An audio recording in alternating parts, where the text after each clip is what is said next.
ఎటగానే ఎదురు చూకి తగినట్టుగా నువ్వు బదులు చెబితివే.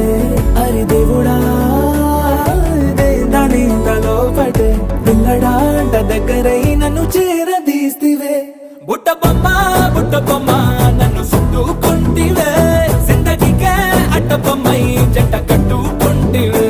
బుట్ట బొమ్మ